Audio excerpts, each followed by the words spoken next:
Hey, just wanted to hop on here. I'm so sorry. I have not been posting videos. I haven't even done a live for a couple of weeks. It is busy season, and I had made one post about landscape maintenance, and thankfully, I'm very grateful, got booked up for the past 6 weeks. So, yeah, it's been just hustling and getting up and taking care of things and then running off to the job site and then picking up supplies when we would run out, and or like the job shifted and they needed something else. Anyways, so unfortunately the farm is behind, and that's frustrating, but I'm grateful for those who are supporting the farm with my landscape maintenance services that I offer and stump grinding. So if you're in the northwestern region of Wisconsin, let me know if you need anything. I will be happy to coordinate with you and come out and give you a quote. So yeah, I've just been busy with that, and weeding is the never ending battle, as anyone who does this type of farming knows.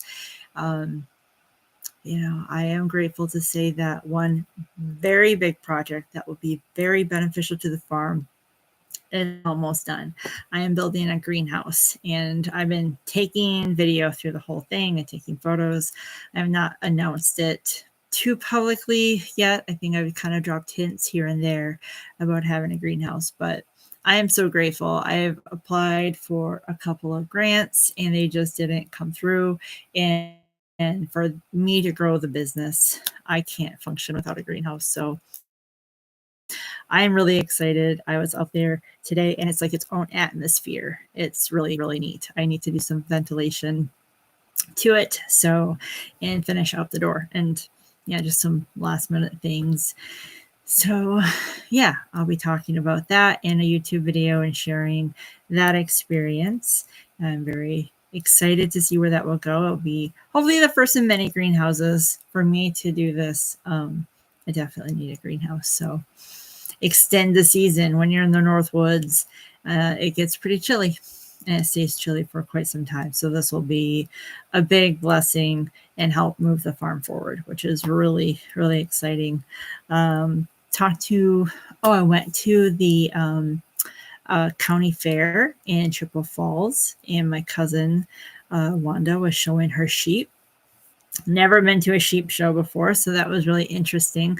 I haven't been around sheep a whole lot. We didn't cover a whole lot in my animal science classes about sheep. They had a big sheep program, but if you were not in that, which I was more on the equine side, so we spent like a week or two with sheep.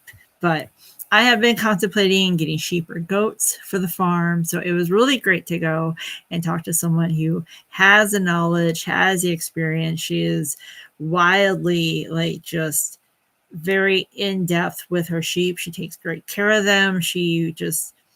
It was phenomenal to just listen to her talk, and like all the different breeds. She had knowledge in regards and what you should look for and what to avoid. And when the day comes, if it's sheep or goats, I will be bringing in my cousin Wanda to help me with that process, because she just has just so much knowledge. So it's really, yeah, she's a wonderful person. So, but that was fun. And just to kind of get out there and just get a break from the farm. I realized the last time I went to a fair, I think I figured out was like 12 or 13 years ago. I work a lot, clearly way too much. So anyways, that's really exciting. The chickens are doing well. They are laying the most adorable little pullet eggs. So it's super cute. And that's really fun. I'm going to try baking with them. It probably will take 3 eggs to do the equivalent of one. They're so tiny. But I've heard they're a delicacy. So I'm actually going to do some cooking with them as well. Maybe I could do a YouTube video on that. I don't know. We will see. But things are progressing. Of course, I wish they were progressing more quickly, but that's just any business that you're starting into that's farming. You are subject to the environment and and the weather, and which is the big reason why I needed to have a greenhouse, just so I could have that controlled environment. So it's really neat, and I can't wait like I said, to share that with you. And wanted to share some thoughts. I belong to some flower farming Facebook groups. And I just thought I'd share a couple of my thoughts to some posts that I saw this past week. One was a woman that said that she is 2 years into her farm and it's doing really well. She's very thrilled, and she's married and has a toddler who's 3 and a baby that is 6 months old. And she's getting pushback. In her post, she talked about how she's getting pushback from her family, how they can't take the classic summer vacations. And the reality is, a 6-month-old doesn't know, and neither does a 3-year-old. Like, they don't understand the concept of family vacations yet. So if a 3-year-old is coming to you and saying, hey, I have this concern, someone is feeding that information to this young child because they don't understand that concept, right? Not at that age.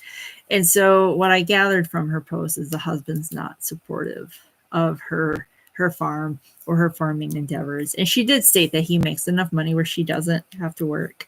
And I think for her, she loves it. And she stated in her post that she was making money and it was bringing in income and it was like growing and she was thrilled, but she also had the mom guilt, which is very real, about how it's pulling her away from the family. And the reality is, whether you're a business owning mama or a dad who owns a business, that unfortunately is a big part of it. You're going to get pulled back and away from those family things. So only you can decide, is that sacrifice something worth to you? But if you don't have a supportive significant other, it's going to be really difficult. And it sounds like this individual needs to sit down and have a very adult and patient conversation with her significant other. And it's one thing if they're not supportive at all and like encouraging to quit, which is kind of unfortunate because she is just, you could tell from the way she wrote her post, she is very excited and passionate about her flower farm. And I just hope she's able to find a resolution. But yeah, you can't blame the kids when they're that little. there's an adult voice coming into that conversation. So you just have to decide what's right for you and the dynamic of your life and your family. But it does sound like a very adult conversation needs to take place, because you don't do farming to get, you do farming because you love it. And it's a lot of hard work and a lot of sacrifice. So you have to decide if that's what you really want. And if you do, then you just have to have conversations and find different times to take the vacations, because that time that, you want to go when everybody else is going, it's not going to happen with a farm. It's just not.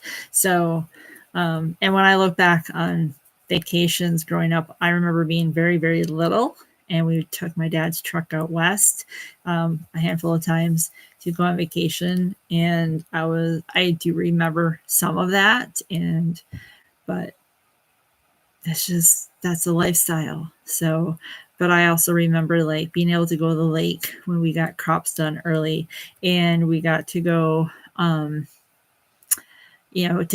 Dairy Queen, something like that, when like that was our time together, or like my dad would get done milking cows and he'd come play basketball with me.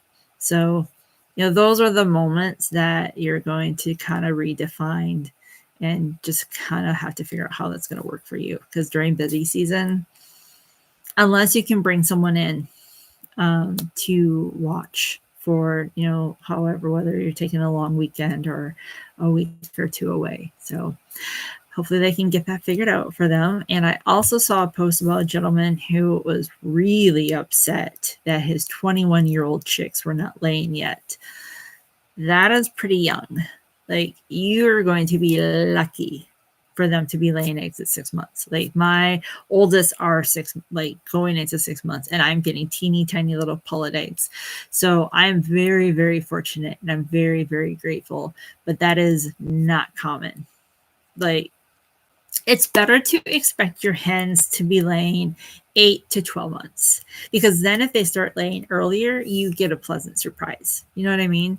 So just kind of keep that in mind when you take on chickens, that like adults, especially females, they develop differently, and that's how it's going to be for chickens. They're all going to develop differently, and it might depend on their breed, what kind of feed you have on, have them on. I noticed mine when I switched from a corporate like box store feed to a feed I got at the yeah, just kind of keep that in mind. Like the nutrition makes a really big difference. So just pay attention and be mindful, and take that into consideration of what are you feeding your chickens? Where are you getting it from? Is it coming from a box store? Is it coming from like a more corporate store? Go find your feed mills, support them, and you can support them and get typically less. So I am actually saving money by getting my hens feed at the feed store, and it's substantially better quality, and they are thriving on it. They do so much better. Like, they were lively before, but now they're really lively and active, and like it's been an incredible transition. And I saw a change within the first like 7 days. And so by week 3, they were really, really starting to like exhibit, signs of having a healthier, more nutritious, diet that was being presented to them. So don't get frustrated with your chickens if they're not laying yet. If you got them this spring, I had advised earlier this year on some of my Facebook lives that if you are getting chickens, don't expect eggs until September. And if you got chicks late in the spring, like April, May, depending on where you live and depending on their environment, you may not get eggs at all. It may take a year. So it just depends on your environment. It depends on what you're feeding them.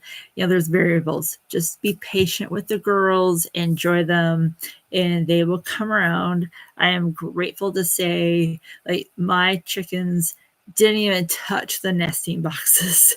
And I have just been beside myself trying to figure out like how to entice them. And I've shown them, they need to be shown. So almost every single one of them I have picked up and put into the various nesting boxes. And some will stay and explore, and some are like, peace out, I don't want anything to do with this. But I am thrilled to say that I have 15 nesting boxes, and probably 10 of them are getting visited. So, and I'm finding eggs in 3 different nesting boxes. So they're figuring it out. You just kind of go on their timeline. So anyways, more videos are to come. I'm so sorry. I have been in the middle of this busy season, the greenhouse, the chicken pen, landscaping, weeding. I've had some wonderful photo sessions, which I'm grateful. I've been editing photos, and my computer was like not functioning for 3 days. And those 3 days have really set me back like 3 weeks. So I have content coming. I appreciate your patience. I appreciate you being here. When I see like I get another subscriber, I really am very grateful, because it just means you're supporting this farm, and that truly means the world to me. So thank you so much for being here. I hope you have an awesome day. I'm going to work as hard as I can to be better about getting more videos loaded for you. Just because I appreciate you wanting to know part of the journey. And if there's anything you want to see about the farm, you have questions about farming, things that I'm doing around here, why I do something, put it in the comments, let me know, and I will make a video to correspond with that. But yeah, thanks so much, everybody.